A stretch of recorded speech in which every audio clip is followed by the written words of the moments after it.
Problem है, liver fatty है, cancer है या कोई और प्रॉब्लम है, वो हुई क्यों, कारण क्या है? तो आयुर्वेद ने बड़ा सिंपल समझाया। आयुर्वेद ने बोला रोगा सर्वे अपि मंदाकिनी ही अजीर्ण मलिने कुपित मल संचते। मतलब सर्वे रोगा अपि मंदाकिनी ही अजीर्ण मलिने कुपित मल संचते। मतलब मैं इसको दो लाइनों में समझाता हूं। पहली लाइन क्या है? सर्वे रोगा अपि मंदाकिनी, यानी कि सारी बीमारी की जड़ जो है वो मंद अग्नि है, यानी कमजोर पाचन, यानी कमजोर लीवर, कमजोर पैंक्रियास, कमजोर स्प्लीन, यानी कि लो मेटाबॉलिज्म, खाना ढंग से हजम नहीं होना, पाचन तंत्र कमजोर होना और पेट साफ नहीं होना। यानी कि क्या कमजोर है? हमारा हाजमा, हमारा खाना हजम ढंग से नहीं हो रहा। और मंद अग्नि, अब अग्नि खाली मेरे पेट की अग्नि की बात नहीं कर रही है ये श्लोक। हमारी बॉडी में अरबों खरबों सेल्स हैं, हर सेल की अपनी एक अग्नि है, यानी कि हर सेल की अग्नि बिगड़ रही है। और हम क्या क्या खा रहे हैं?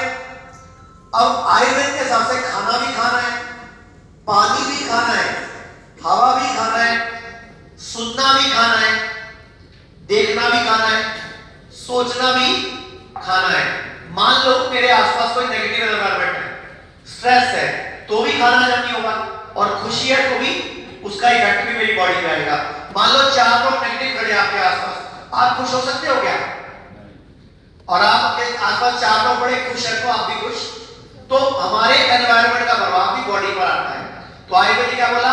सर्वे रोगा अपि मंदाकिनी ही, यानी कि सारी बीमारी की जड़ क्या है? मंद अग्नि, यानी कमजोर पाचन, कमजोर लीवर, कमजोर स्प्लीन, कमजोर पैंक्रियास।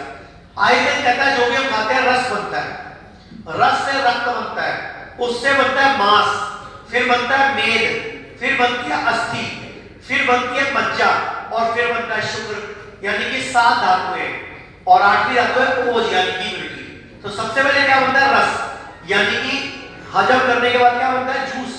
लेकिन अब जूस ही खराब बन गया तो रस भी खराब हो गया, तो रक्त भी खराब हो गया, मांस भी खराब हो गया, मेद भी, अस्थि भी, मज्जा भी, और शुक्र मतलब अंडाणु शुक्राणु भी, हमारा ओज भी खराब हो गया। तो आयुर्वेद ने क्या बोला? सर्वे रोगा अपि मंदाकिनी।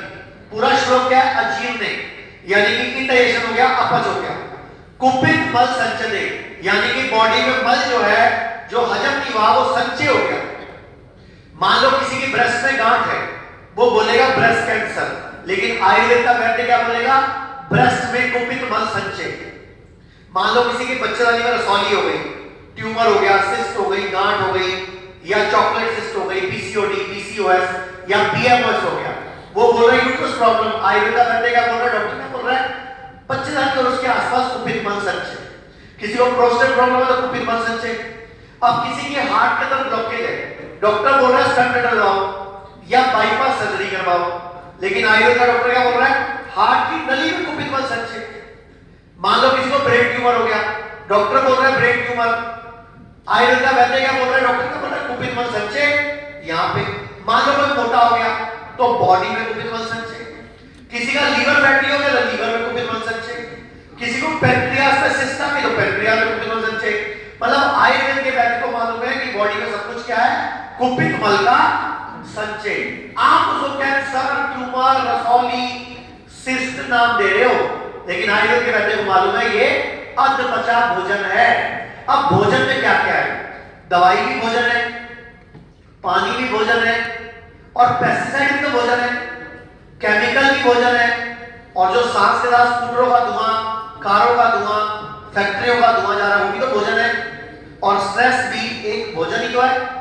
तो बॉडी में जो भी इनपुट आया उसका डाइजेशन सही ढंग से नहीं हुआ तो बॉडी क्या हो रही है? बीमार। तो आयुर्वेद ने क्या बोला? सर्वे रोगा अपि मंदाकिनी ही अजीर्ण कुपित मल संचते। अब मैं आपको एक छोटी सी बात बताता हूं। कुछ साल पहले विदेश में बिल्लियों पर एक रिसर्च की गई, कई तरह की बिल्लियां ली गई, उनको कई तरह के खाने खिलाए, उनको पनीर खिलाए, उनको नॉनवेज खिलाया, चूहे खिलाए, और चेक किया गया बिल्लियों का खाना लगभग 2.5 घंटे में हजम हो गया। लगभग अगले दिन सेम टाइम पे सेम बिल्लियों को सेम खाना खिलाया गया, और जब उनका खाना खत्म होने वाला था आधा मिनट 1 मिनट बचा था, उस कमरे में कुत्ते को लेके आए, हर कमरे में कुत्ते को लेके आए, लेकिन कुत्ते ने गार्ड को पकड़ा नहीं, कुत्ते ने बिल्ली को खाया नहीं, कुत्ते ने कुछ काटा नहीं, क्योंकि कुत्ते को गार्ड ने पकड़ रखा था। लेकिन कुत्ता भौंका, बिल्ली डरी, बिल्ली पीछे हुई, कुत्ता भौंका, कुत्ते को 1 मिनट घुमाया कमरे में और ले गए।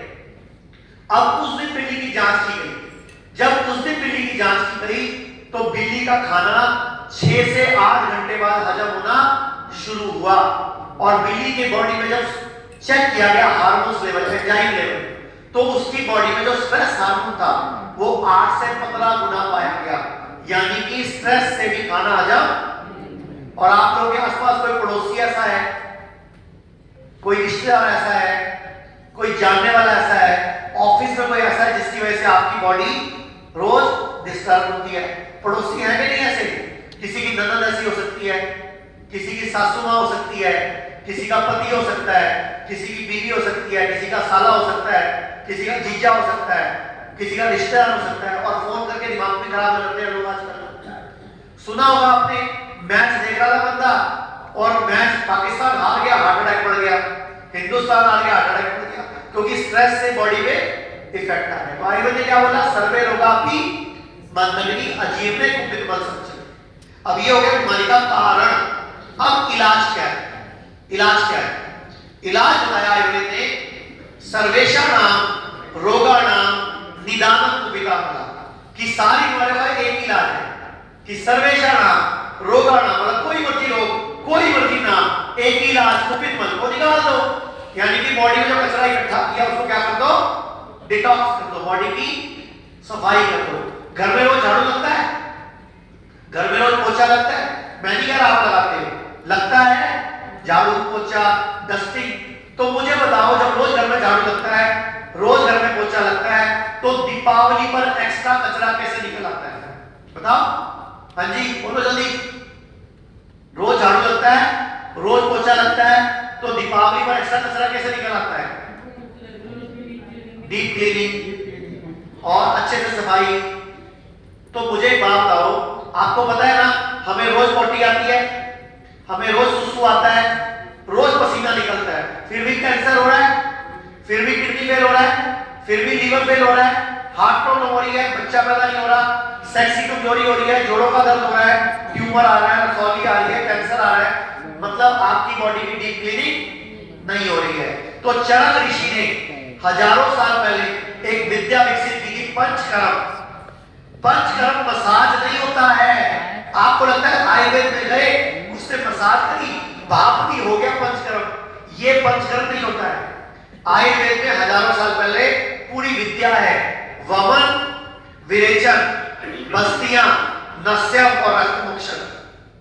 अगर आपको दिमाग का कोई रोग है, डिप्रेशन, एंजाइटी, नींद ना आना, अल्जाइमर या डिमेंशिया या भूलने की बीमारी या याददाश्त की कमजोरी, तो आयुर्वेद में शिरोधारा, शिरोपिच्छु, शिरोलेपम की टेक्निक है। आंखों का कोई रोग है तो अक्षि दर्पण है, कानों का कोई रोग है कर्पूरन वमन विरेचन के साथ, मुंह का कोई रोग है मुंह गंडूच है, दिमाग का कोई रोग है नाक की प्रॉब्लम नस्यम है।